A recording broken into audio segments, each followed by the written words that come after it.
agama. Bener nggak, Ustaz? Iya, syaratnya berfatwa itu syaratnya ada berapa ya? Ada banyak kan?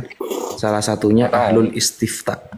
Ahlul ifta. Memang dia punya kemampuan dan kredibilitasnya bagus dalam keilmuan Islamnya, baru dia boleh berfatwa.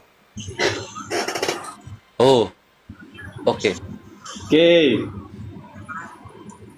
Beda. Ustadz Alif, Yesus sama Nabi Isa sama nggak Ustadz? Ada masanya sama, ada masanya beda.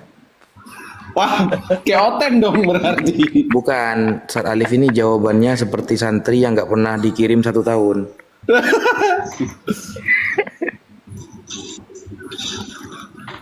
Oh iya. Wah, Ini ada membenarkan Al-Quran loh. Iya benar-benar, Ustaz Alif juga. Argumen aku juga berangkatnya dari situ, kadang sama kadang beda. Samanya di mana ya? Saya sama-sama menyembah Tuhan. Sekarang ini dulu ya. Perspektif Islam dulu nih, perspektif Islam. Tadi kan sudah sebagian kan sudah dipaparkan oleh Gus Wapi, itu sudah sangat jelas. Nah, perspektif Islam, kisah Nabi Isa itu kisahnya berakhir sampai masa penyaliban. Itu kan jelas. Diangkat ke langit. Kalau sudah diangkat ke langit kan nggak ada lagi interaksi dengan manusia. Kan gitu ya. Nah, artinya ketika selesai terjadi proses penyaliban, maka dikisahkan tentang ada Yesus bangkit. Itu beda, pasti bukan Yesus beneran. Bukan Nabi Isa yang dikisahkan di Al-Quran. Karena patokan saya Al-Quran. Kan gitu. Karena berdasarkan Al-Quran terangkat ke langit, ada yang melanjutkan kisahnya. Oh, pasti ini sosok lain yang diimani oleh Kristen gitu. Makanya saya bilang sosok figuran Nabi Isa yang diimani, yang diimani oleh Kristen. Jadi itulah saya bilang ada masanya sama ketika kisah hidupnya sampai waktu penyaliban, terjadi perpisahan di masa penyaliban gitu. Oke. Gitu ya berarti. Bang Zulkifli, sama apa beda Bang? Kalau saya Bang, sama sih Bang. Oh sama ya. Berarti yang beda aku sama Bang Kores. Akang, beda apa sama Kang? Sama semua sebenarnya, pendapatnya ini sama, cuma cara menarasikan aja yang beda gitu. Sama, cuma ceritanya yang beda. Nah sekarang Kores ya. Kalau beda berarti menurut asumsi sejarah ada 2 tokoh yang hidup yang dinarasikan juga Bang. Gimana Bang? Bukan gini Bre. Jadi ketika lu mempelajari apa namanya sosok yang diperbincangkan ini, maka lu akan melihat mana yang hanya hidup di terjemahan, mana yang benar-benar hidup di aslinya gitu. Oke. Gitu. Jadi lu akan melihat oh ini cuma hidup di terjemahan, ini fiktif gitu. Baru ada dari cerita orang-orang di ratusan tahun kemudian gitu. Sedangkan yang asli itu diceritakan oleh Tuhan langsung. Siapa dia? Nabi Isa Al-Masih. Asli itu. Kalau saya pandangannya gini Mas Kores ya. Kan andaikan kita bandingkan antara Bible dengan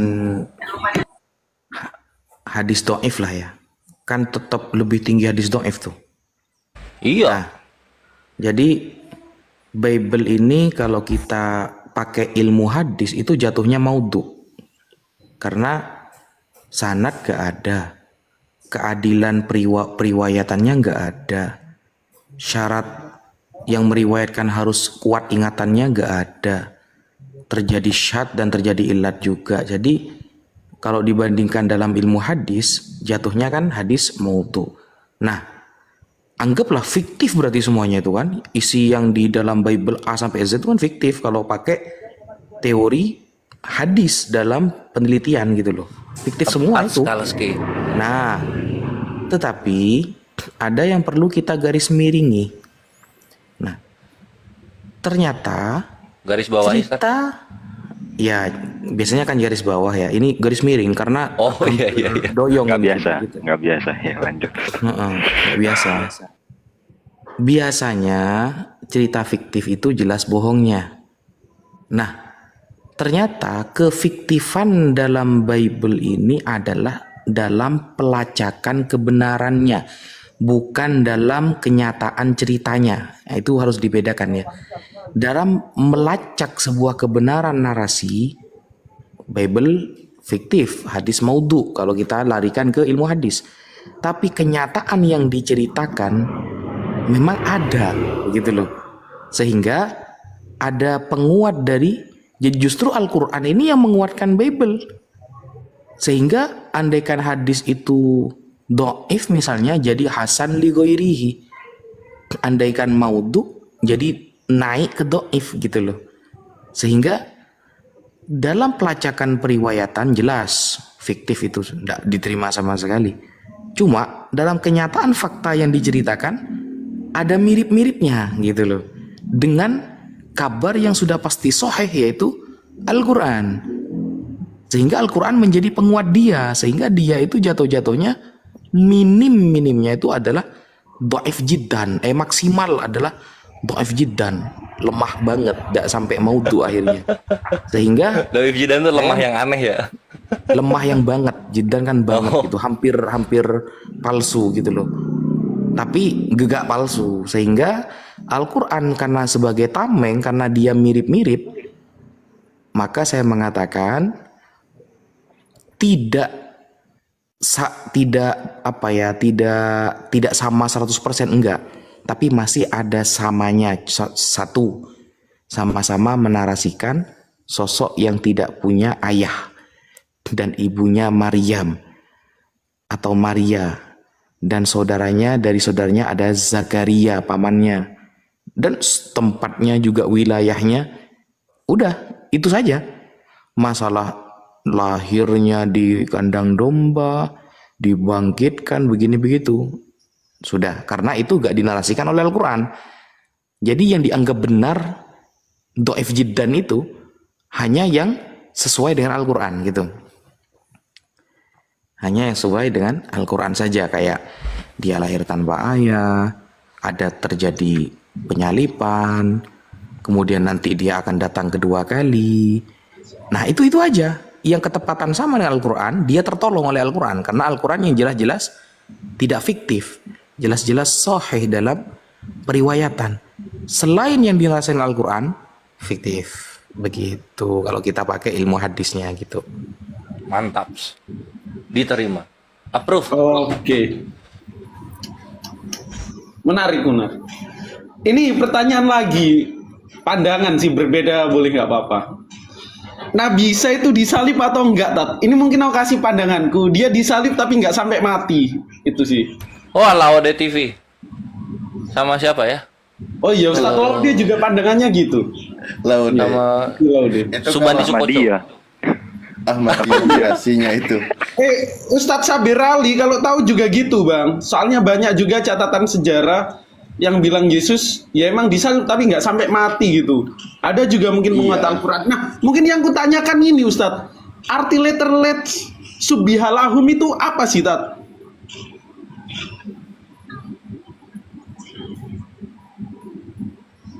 Ini nanyanya ke Ustadz Alif apa ke saya? Tafadol, Ustadz Alif, Ustadz Wafi.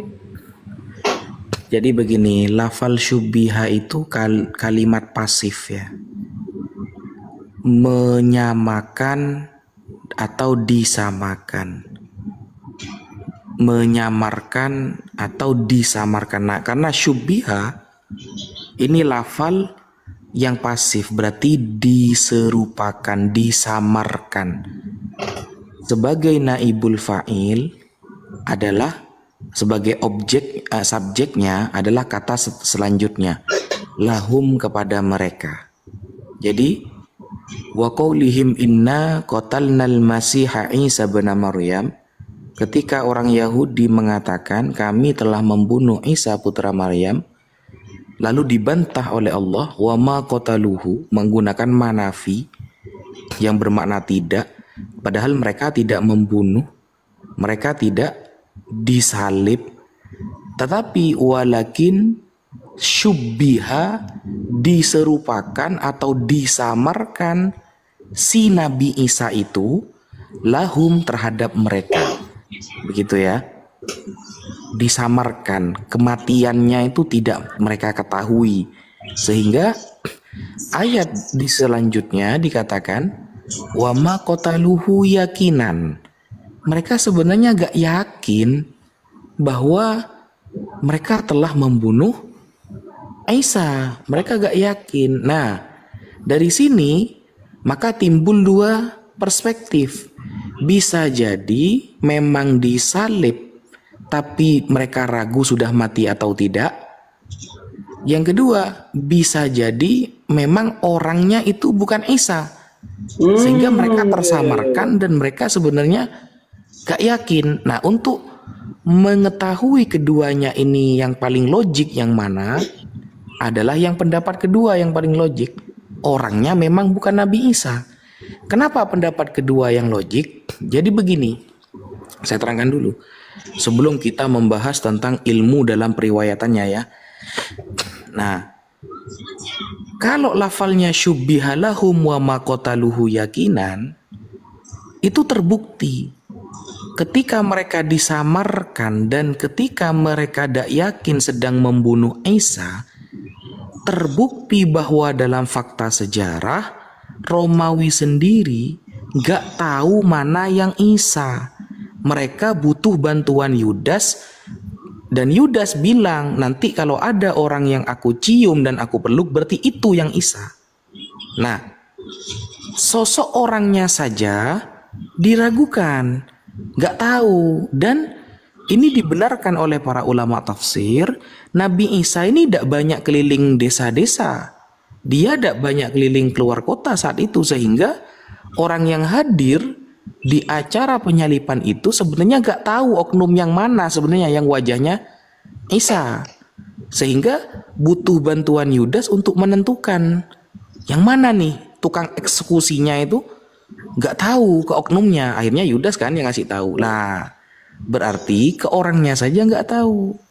Ditambah lagi kalau Bible menarasikan Nabi Isa punya kekuatan berusaha merubah-rubah rupa, bisa merubah-rubah rupa gitu. Nah, sehingga ketika Allah mengatakan dalam Al-Quran bahwa dia diangkat, inni rafi'uka ilayyah wa mutahhiruka. Mutahhiruka ini bukan mensucikan, ayyuba'idukah, maksudnya menjauhkan kamu sejauh mungkin dari orang-orang yang zolim-zolim ini. Maka oknumnya yang Allah jauhkan, bukan wajahnya, bukan dia disalib lalu gak ketemu matindanya, tapi memang oknum Nabi Isanya yang dijauhkan. Yuba'iduka minal ladzina kafaru, dari orang-orang kafir itu. Maka Nabi Isa diangkat. Itu yang paling logik. Begitu Mas Kuldian. Masya Allah. Aku sebenarnya tertarik sama tafsirnya Ahmadiyah sih, Tat. Itu cukup rinci dan oke lah. Tafsirnya Ahmadiyah sejauh yang saya baca, dia itu mengimani, mengikuti narasi Bible semua. Itu kan merujuknya ke Bible. Iya. Masalahnya di situ. Dan Ahmadiyah itu permasalahannya ada Nabi setelah Nabi Muhammad. Di situ aja kan udah salah. Iya. Nggak terlepas dari iman dia sama Ahmad Musedek, tapi penjelasannya cukup oke. Terus bisa ditambahi bukti sejarah. Ya enggak, dia mengimani Nabi Isa itu sudah meninggal di Lahore, itu gimana?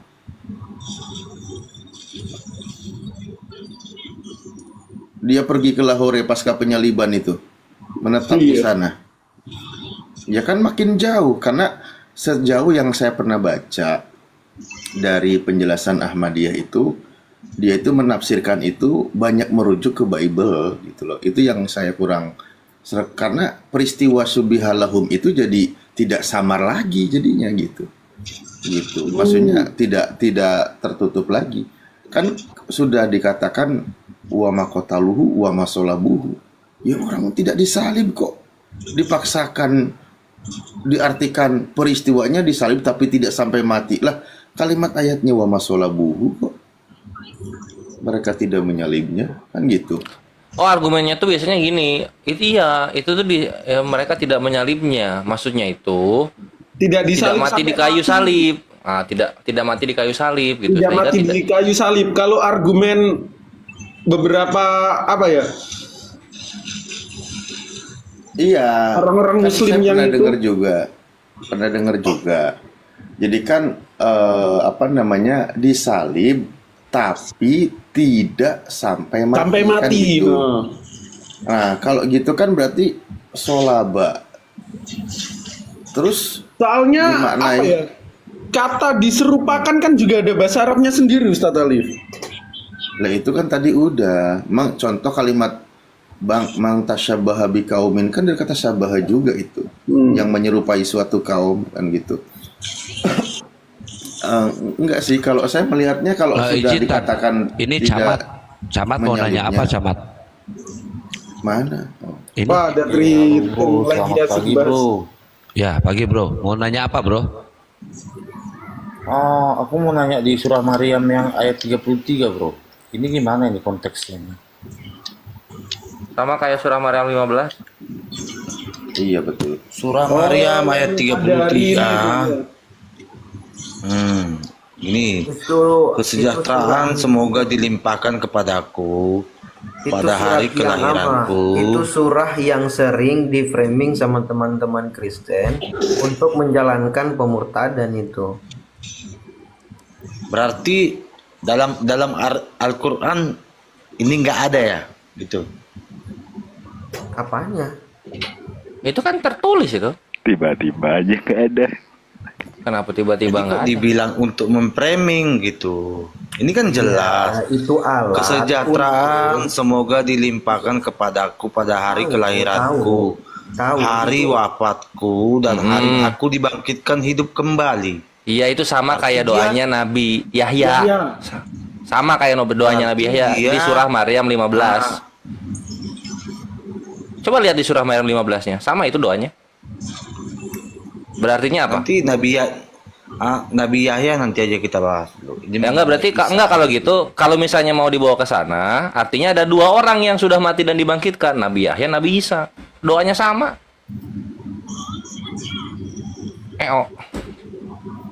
Pre. Itu Maryam berapa? 15. Makanya jangan apa baca Al-Qur'an tuh jangan kayak Yohanes 10:30, 10:31, 32, 34 enggak dibaca. Baca semuanya, Bre. Coba lihat di Maryam 15. 15 ya. Bacain.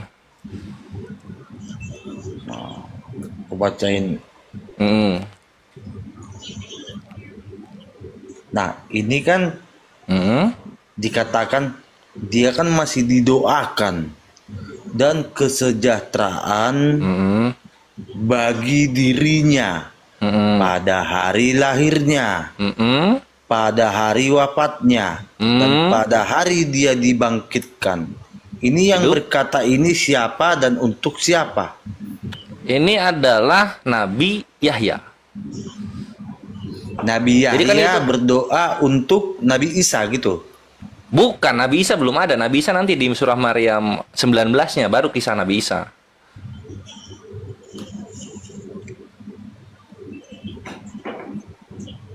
Nah, jadi kan ada dua nih. Mau diambil dua-duanya nggak? Udah bangkit nih. Atau gimana? Bukan. Ini Bukan. gini loh, Bro. Maunya apa? Nah, jadi kan di sini Mm-mm. Nabi Yahya ini kan sudah menubuatkan tentang kedatangan Isa. Menubuatkan kedatangan Isa. Ya, di Iya. Kristen iya mungkin. Kalau di surah Maryam enggak. Oh, berarti ini surah Maryam 15 ini khusus untuk Nabi Yahya sendiri ya, gitu. Enggak, itu khusus untuk keturunannya Bani Israel yang menjadi nabi gitu. Nabi Yahya dan Nabi Isa. Dibaca dari satu lah. Oke, kita baca ya. Mantap. Ayat 1 sampai 33. Sampai tadi berapa? 33. Ya, coba baca. 33. Oke ya, kita baca ya. Nah, jadi kalau misionaris itu bawain itu juga gitu. Sehingga yang disembah nambah 1 jadi 4.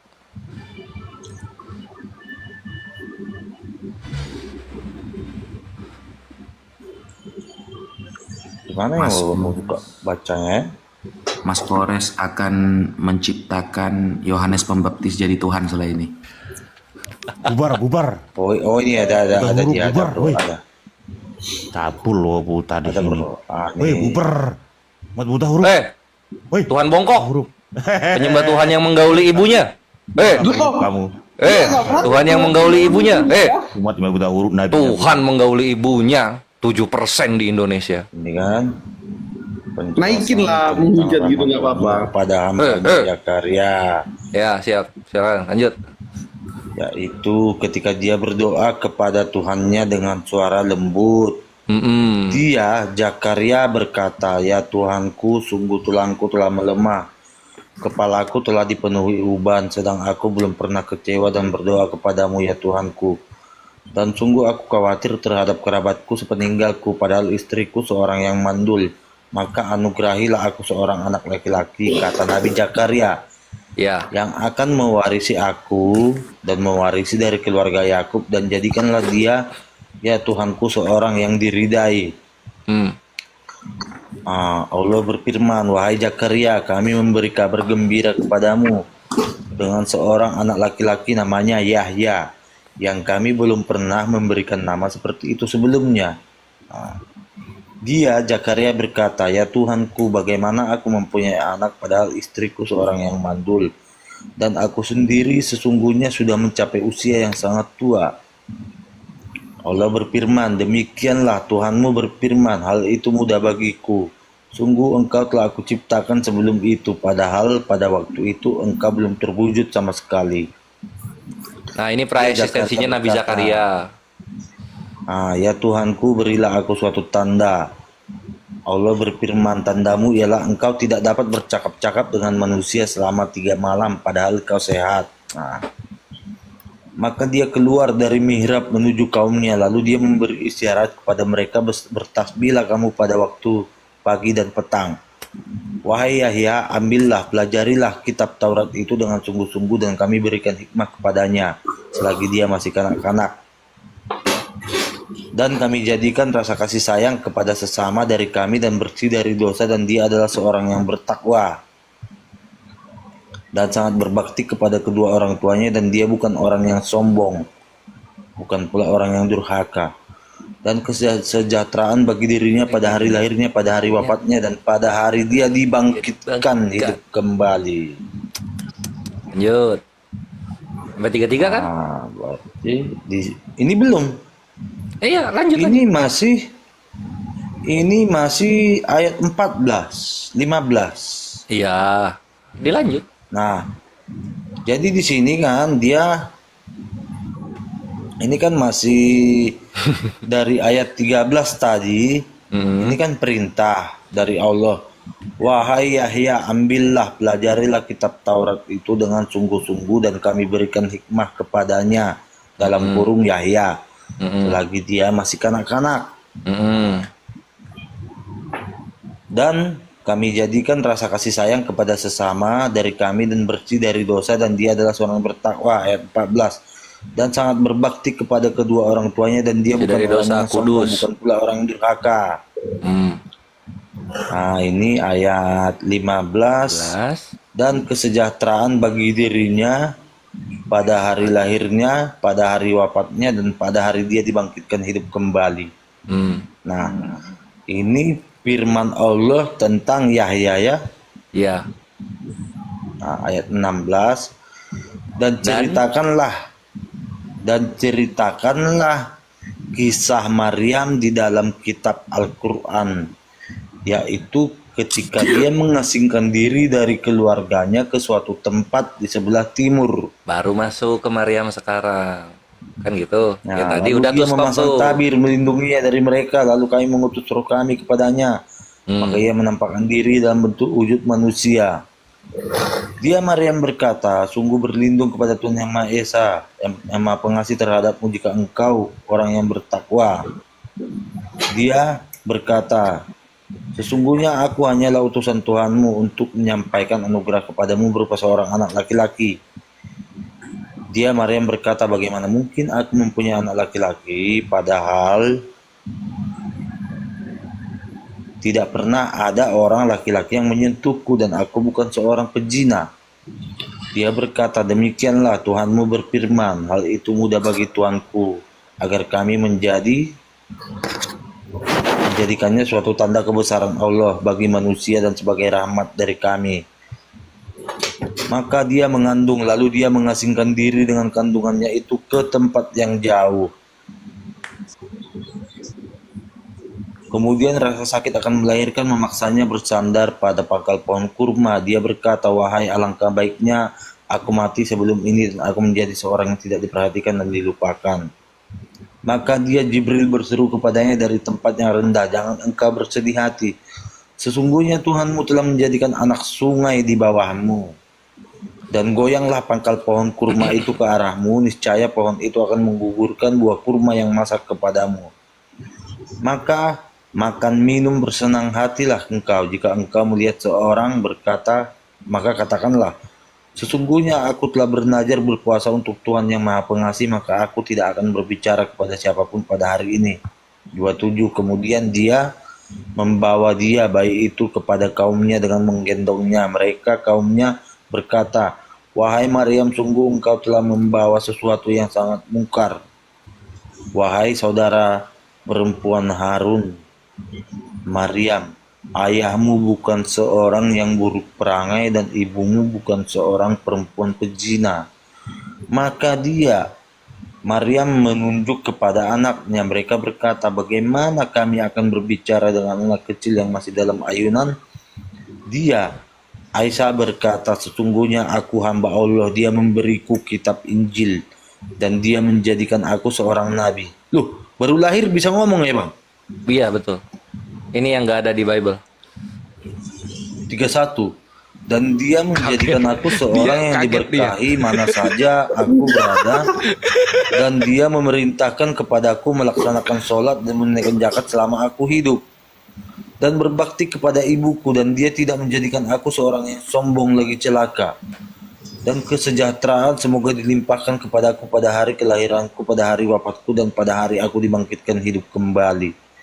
Itulah Isa putra Maryam, perkataan yang benar yang mereka ragukan kebenarannya. Nah, berarti pas ngomong tunggu sebelum lo bahas, ini pas ngomong ini posisinya Nabi Isa masih bayi ya, bayi merah. Lanjut. Masih bayi, baru lahir nih. Iya.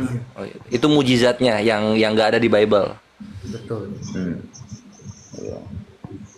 Lanjut. Mau masuk Islam?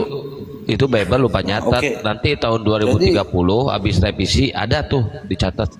Itu lupa nyatat itu. Oh, jadi gini bang, pertanyaannya tadi kan udah bilang kayak yang abang bahas tadi, ada dua versi tentang kesaksian yang dilahirkan, mulai dari lahir, mati baru bangkit. Itu satu versi Nabi Yahya ya, yang dia 15. Betul. Versi 33 ayat 33 versi Nabi Isa.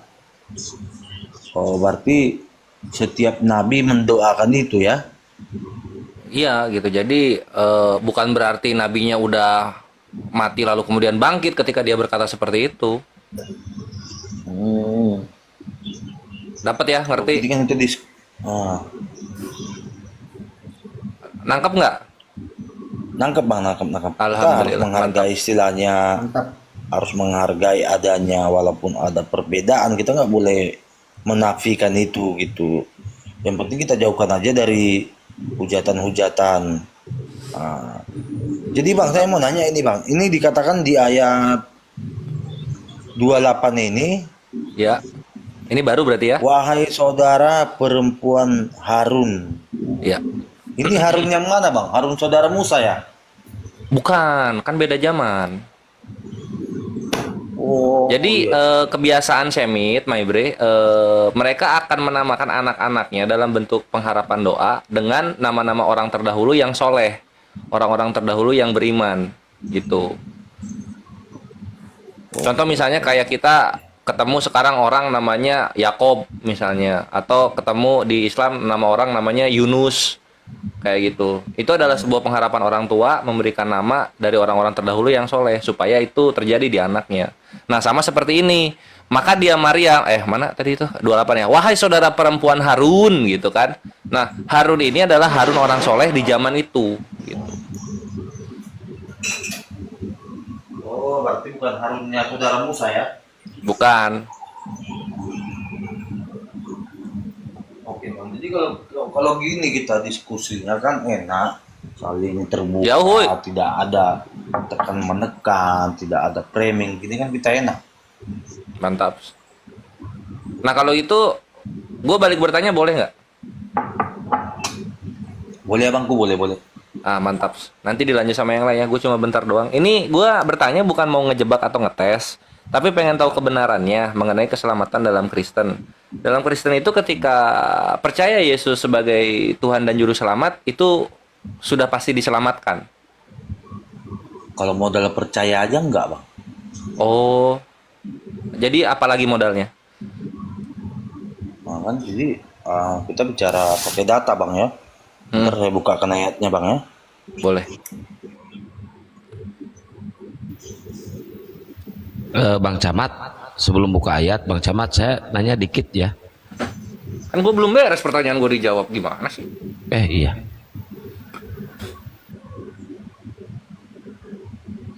Lanjut. Ini camat apa dia? Bentar, Bang, bentar. Camat Samaria. Camat dipecat. Camat Samaria. Camat dipecat. Camat terpecat.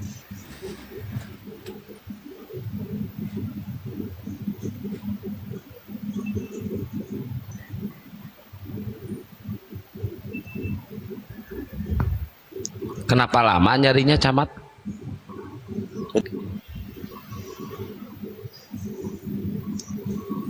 Wah, nyari datanya keluar. Cara pakai data nanti kita dikirain modal congor gitu. Iya. Ya udah, silakan cari dulu. Nah, karena ini nyari, ada yang mau lanjut nggak? Saad Alif, Saad Wafi? Enggak, aku mau baik hati aja. Mau nyari data apa biar saya bantu, biar nggak tenggelam. Iya, nanti kepental. Coba Bang, kita buka di Matius 7 ayat 21. Nah, ini Saad Alif sekalian lanjut ya. Ya. Enggak, itu mah bukan setiap orang yang berseru kepadaku Tuhan, Tuhan akan masuk ke dalam kerajaan surga, melainkan dia yang melakukan waktu yang di surga. Itu dia, kan tadi ada abang nanya, apakah kalau percaya sama Yesus sudah pasti selamat gitu? Oh enggak semuanya. Jadi misalnya gini Bang, ayat ini kan kita baca aja ayatnya Bang ya. Ini artinya judulnya dari atas dia jalan yang benar. Jadi di ayat 21 dia berkata, enggak, itu pengajar palsu itu kayaknya. Ayat 21, bukan setiap orang yang berseru kepadaku, Tuhan, Tuhan, akan masuk ke dalam kerajaan surga, melainkan dia yang melakukan kehendak Bapakku yang di surga.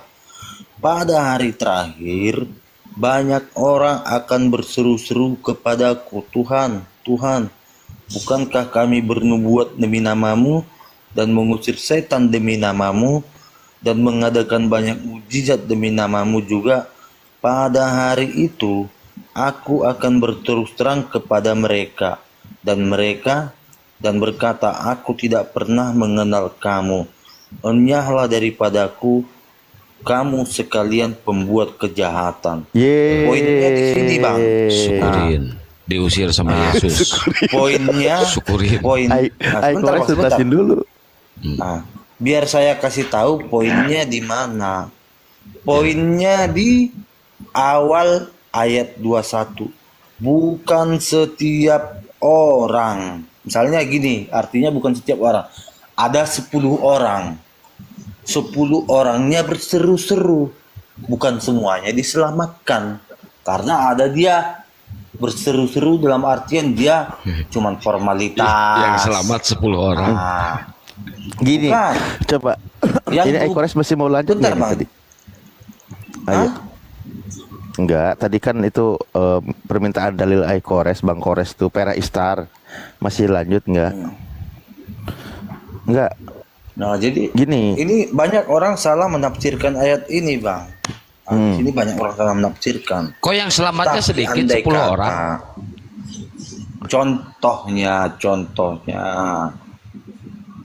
Contohnya loh Bang Kores, Bang Hos, contohnya bukan setiap orang. Oke. Jadi orang banyak terjebak di sini. Iya, gini ya, kita ambil kasusnya begini ya. Tadi kan pembahasan antara Yesus ya, ya di mana utusan Tuhan untuk Bani Israel gini. Kita melihat nih satu dunia ini ya, kan ada orang yang berseru atau mengimani Yesus itu Tuhan, ada yang hanya mengimani sebagai utusan Tuhan. Kan gitu. Nah, berdasarkan pernyataan Yesus di situ, kira-kira yang kena sasaran yang berseru Yesus Tuhan atau yang berseru kepada Yesus bukan Tuhan? Ya gini Bang, itu dua konteks namanya. Iya biar ketahuan makanya. Itu dua konteks Bang. Yang satu dia mengimani bahwa Yesus adalah utusan. Yang satu yang berseru-seru. Itu dua konteks Bang. Iya Atau berarti logikanya begini aja Bang. Logikanya begini. gimana? Biar ayat tentang berseru-seru ini selesai ya kan. Misalnya dalam sekolah, dalam satu kelas ada 40 orang. Ya kan? Kalau aturan di sekolah ini ditegakkan, misalnya peringkat 30 ke bawah tinggal kelas, gitu ya kan? Nah, artinya bukan setiap orang yang belajar di kelas ini akan naik kelas. Gitu Abang logikanya, biar lebih gampang. Bukan setiap orang yang belajar di sekolah ini akan naik kelas. Nggak nyambung ah. Nggak nyambung bro. Nggak, ke ayat tadi aja. Gini loh, itu kan udah bahasa Indonesia. Kalimatnya juga sudah sangat sederhana, dipahami oleh semua orang, kan gitu. Jadi nggak perlu dikasih analogi lagi yang bikin pusing. Nggak, berdasarkan pernyataan Yesusnya di situ. Enggak, ini pertanyaan saya dulu. Berdasarkan pernyataan Yesus di situ kan, bukan setiap orang yang berseru kepada Yesus Tuhan yang akan masuk surga, melainkan dia yang melakukan kehendak Bapakku yang di surga. Nah, yang dibantah oleh Yesus itu yang setiap orang yang berseru kepada Yesus Tuhan. Itu yang dibantah akan masuk surga. Tapi yang akan masuk surga itu yang melakukan kehendak Bapaknya Yesus yang di surga. Bapaknya Yesus memanggil Yesus sebagai hamba Tuhan. Nah, kami umat Islam mengimani dia itu hamba Tuhan. Berarti kamilah yang sesuai dengan kehendak Tuhan yang mengutus Yesus. Gitu loh. Nah, jadi gini, ini dia analogi simpelnya Bang. Udah sederhana kok dikasih analogi. Bukan, karena orang banyak terjebak di bukan setiap orang ini Bang. Tapi kalau dibilang misalnya bukan semua orang, iya pas dia, tidak semua orang. Tapi ini kan bukan setiap orang, karena ini banyak orang kejebak di sini Bang. Nah, kan jangan dipenggal, melainkan Bukan dia dipenggal. iya. Kita ambil, Coba kita ambil kalimat kata intinya, melainkannya. Bang. Kalimat melainkannya gimana? Melainkan dia yang melakukan kehendak Bapakku yang di surga. Yang melakukan kehendak Bapakku yang di surga. Nah, kan ada nih. Kan dalam Yohanes 10 iya Bang, ayat, coba pelan ya. Bentar, yang Bang. akan masuk surga itu adalah yang melakukan kehendak Bapakku yang di surga, kan gitu kata Yesus. Jadi gini Bang. Kan ada udah ditegaskan juga Udah di kayak Yohanes gitu. 10 ditegaskan. Jangan dibawa kemana-mana dulu. Jangan dibawa kemana-mana bahas dulu. ini ya. Iya, kan Jadi di ini situ melainkan artinya- dia yang melakukan kehendak Bapakku yang di surga, kan gitu. Itu poinnya loh. Itu poinnya. Nah, Iya. sekarang kehendak Bapa di surga ada nggak perintahnya menyembah Yesus? Nah, gini Bang. Ah, biar lebih gampangnya Abang pahami ya kan. Dia kata kuncinya tadi di ayat pertama, bukan setiap orang yang berseru kepadaku. Bukan setiap orang yang berseru kepadaku. Tetapi dia yang melakukan kehendak Bapakku. Nah, jadi misalnya gini nih. Ada dia cuman aku gereja aja lah, bermasuk surga. Istilahnya dia ibadah gereja itu cuman formalitas. Tapi di luar gereja dia kelakuannya entah apa-apa. Jadi tidak sesuai dengan keinginan Bapa. Terus ke gerejanya menyembah siapa? Ya menyembah Yesus, Bang.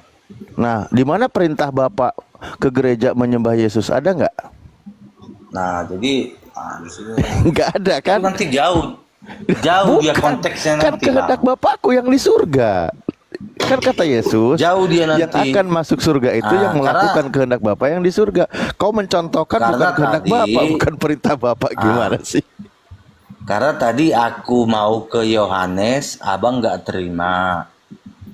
Nah, di Yohanes 10 ayat 30 di situ sudah dipatenkan. Aku dan Bapa adalah satu. Barang siapa mengenal anak, dia mengenal Bapa. Ya udah, Bukan Bang, nyembah ya Ustaz ya, bukan nyembah. Mau main di situ. Jadi kalau aku dan Bapa adalah satu, kalau dia nyembah Yesus, ya berarti dia udah nyembah Bapa dong. Oh gitu. Berarti yang melahirkan Yesus juga melahirkan Bapak. Nah, udah kemana-mana ini pertanyaan abang ini. Karena gini Bang, kita bahasnya harus apple to apple. Loh iya kan? Kau bilang menyembah Andai Yesus, kata menyembah tadi Bapa. aku tanya, bagaimana proses masuknya Ruh Allah ke dalam rahim Maryam? Ini panjang pembahasan kita. Kita harus apple to apple. Jadi di sini orang abang udah memahami. Tadi kan udah ditegaskan, bukan setiap orang itu artinya bukan semua orang. Akan tetapi ada. Oh kembali ke situ lagi. Jangan ke Yohanes 10:30 ya. Itu kalau berkaitan Yohanes itu Bang. 10 jadi Antara mana yang mau kita Matius, bahas? Markus, Lukas, Yohanes itu tidak bisa dipisahkan Bang, karena itu satu buku. Alkitab mereka itu satu Portunggal buku. ya, bukan Bentar Bang, bentar. Gimana? Alkitab itu satu buku yang dimana Alkitab ini tidak butuh pendamping lain untuk menguatkan kepatenannya gitu. Jadi itu nggak bisa dipisah. Oh nggak bisa dipisah, nggak perlu pendamping lain ya. Berarti penafsiran abang tadi beribadah kepada Yesus di ke gereja itu pendamping lain bukan? Itu bukan pendamping lain katanya Bang. Oh Akan berarti itu tetapi- karangan kalau gitu ya, karena nggak ada perintahnya kan di kitab itu. Sebentar, jadi kan ada nih. Sebentar saya buka ayatnya ya. Bang gimana sih biar abang itu semangat menjelaskan? Saya pengen ngedukung loh, tapi kok abang malah ngebantah terus, bingung saya. Bukan ngebantah Bang. Di sini kita tidak berarti Anda ada. sepakat dengan saya kalau gitu. Di sini kita tidak ada misalnya untuk menghakimi ajaran si A salah, ajaran si B salah. Betul gitu. Kita tidak ada di sini untuk menghakimi. Tapi kita di sini biar kita paham di mana perbedaannya. Oh begini. Kayak saya tadi kan tidak ada komplain. Sekian banyaknya ayat yang saya baca. Kalau saya tarik ke naluri dan hati saya, ada aja yang berlawanan. Tapi saya nggak komplain. Saya ikut alur aja. Oh begini, gitu Bang.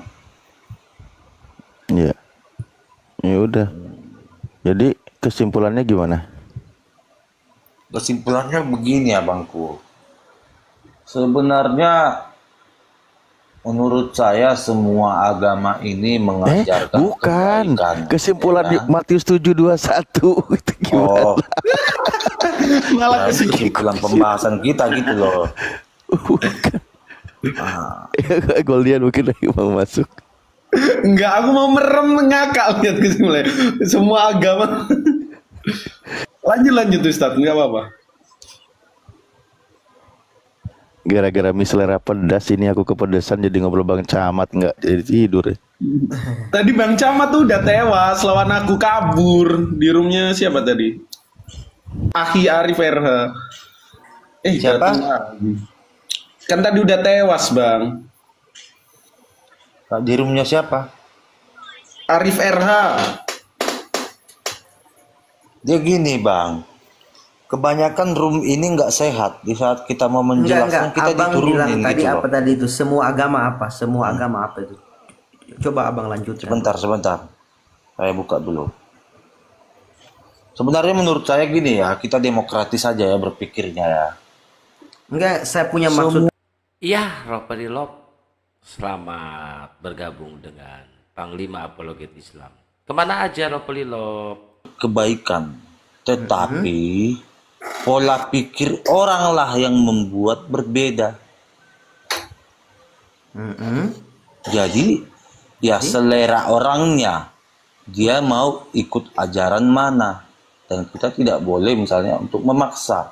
Sama misalnya gini bang, Tapi kalau ada agama ngajarin nyembah manusia baik apa enggak Bang? apa bang? Tapi kalau ada agama ngajarin nyembah manusia baik enggak Bang? Abang tidak boleh Enggak, aku tanya. memaksakan Aku enggak selera lagi abang. merujuk ke suatu agama tertentu. Semisal aku bikin agama, kusuruh pengikutku nyembah sendok, baik enggak Bang? Coba saya tanya abang, Enggak, persepsi jangan. abang Semisal aku tentang bikin menyembah agama, ini kayak mana? namanya jujutsu. Nah, pengikutku kusuruh persepsi nyembah sendok, abang- baik enggak Bang? Persepsi abang tentang menyembah kayak mana? Coba terangkan sama saya. Beribadah. Cuman beribadah doang. Ya, yang penting hubungan vertikal antara manusia dan Tuhannya. Semisal nih, coba jawab aja singkat. Aku mau bikin agama, nama agamaku jujutsu. Nah, umatku kusuruh nyembah sendok, baik nggak Bang? Logikanya kita makhluk Ya, hidup. logikanya gimana? Tapi Baik nyembah, kita nyembah benda mati. Ya salah lah. Oh. Itu nggak baik. Nah, kalau semisal ada agama nyuruh nyembah manusia, baik nggak Bang? Asal usul manusianya dari mana dulu? Apakah Ya, dia manusia hasil aja. perkawinan? Udah nggak usah dilebarin. Aku lagi nggak merujuk agama dilebarin. tertentu. Ya, saya jawab asal usul manusianya dari rahim Maria. Nah, Loh, oke. kok ke situ? Nah, Itu tadi. kalau asal usulnya dari rahim Maria itu tidak salah karena dia kodratnya ilahi.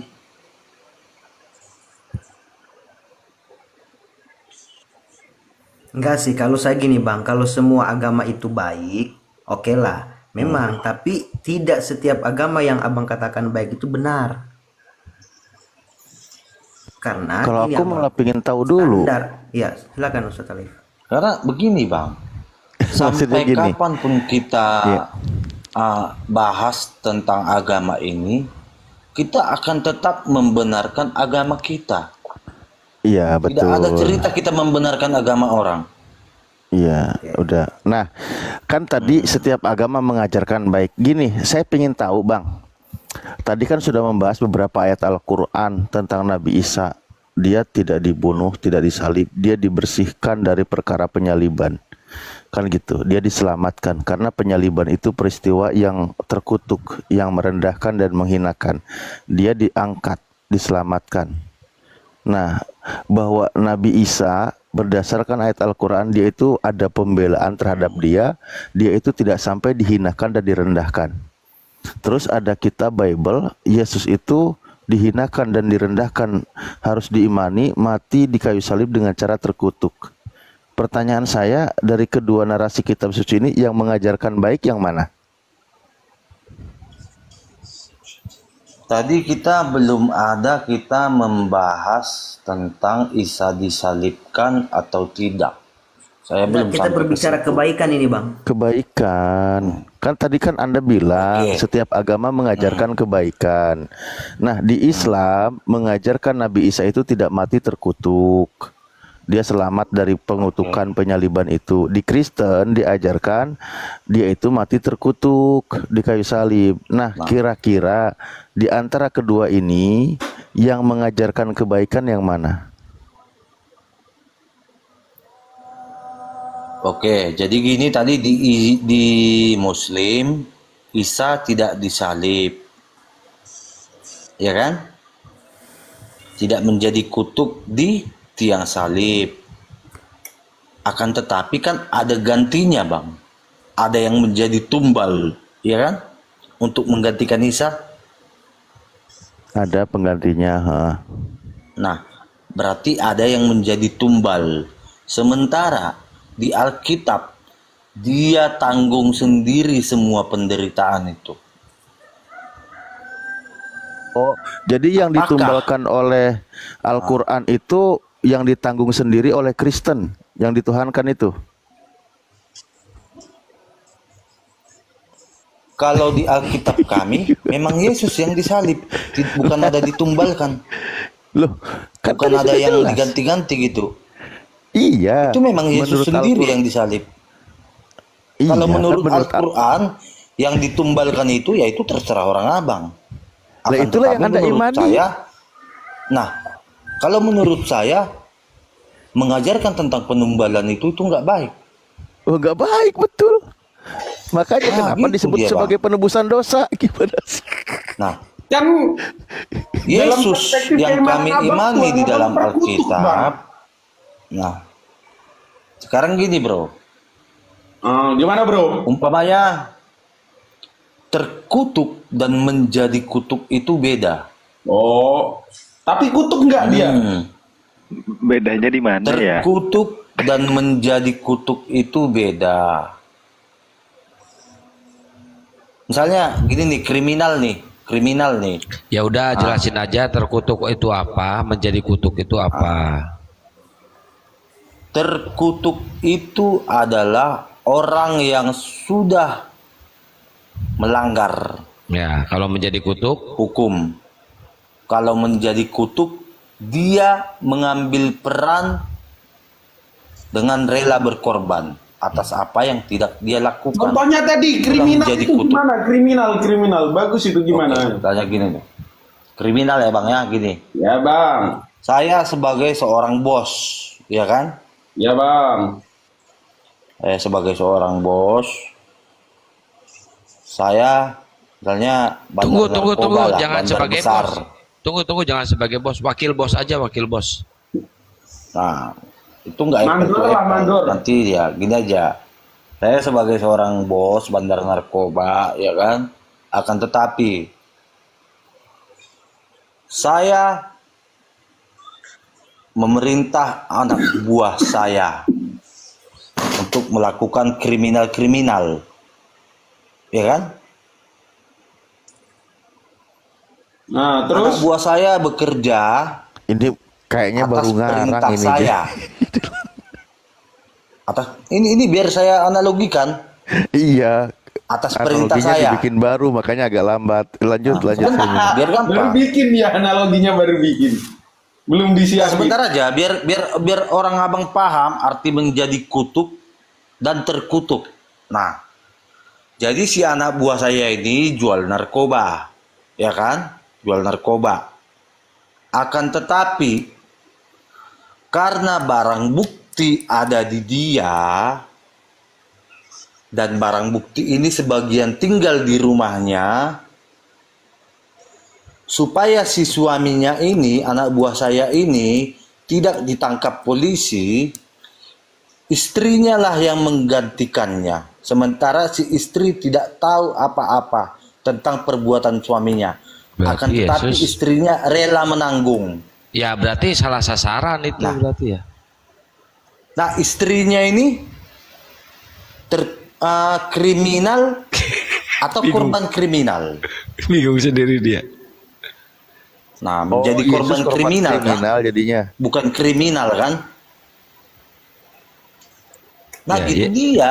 Iya, Yesus berarti itu korban di tiang salib. Ya, Yesus itu korban bukan kriminal terkutuk. berarti ya. Akan tetapi dia menjadi kutuk. Hah?